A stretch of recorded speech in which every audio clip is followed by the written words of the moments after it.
the invisible man of San Giovanni. Renzo's days began before sunrise.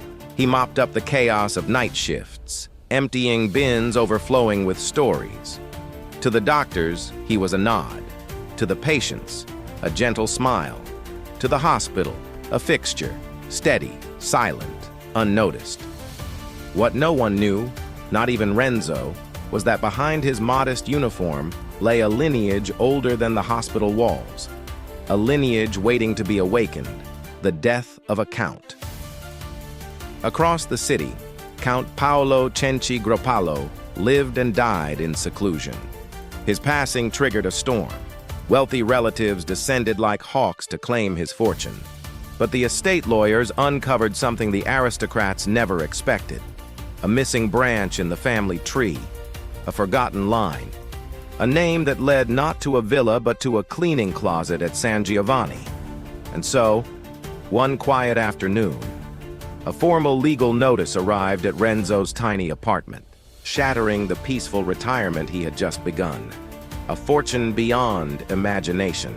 The documents were real, the signatures authentic, the inheritance staggering. A historic countryside estate, a private art collection worth millions, bank accounts that could fund a small nation, and ancient titles. Fiercely protected by those who believed nobility was a birthright. Renzo, stunned, refused to move from his humble neighborhood. He still shopped at the same corner market, still visited the same cafe. But the nobles? They were furious. They launched legal battles, insisting a janitor was unfit to carry the family's legacy.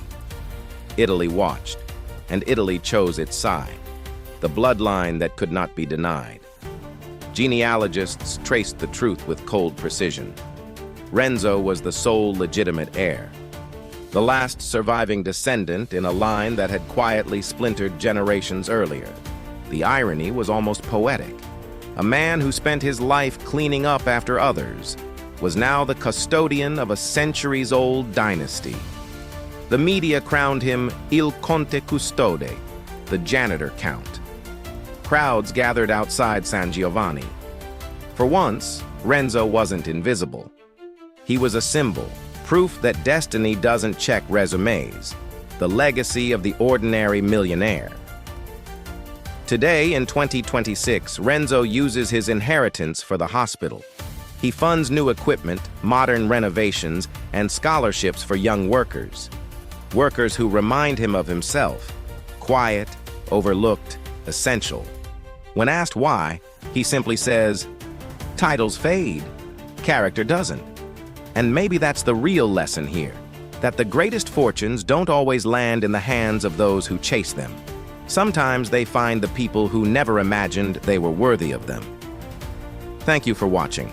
If stories like this make you pause, reflect, and smile at the strange tricks life can play, subscribe, share, and join our growing community of curious minds. Because somewhere out there, another unbelievable story is already unfolding.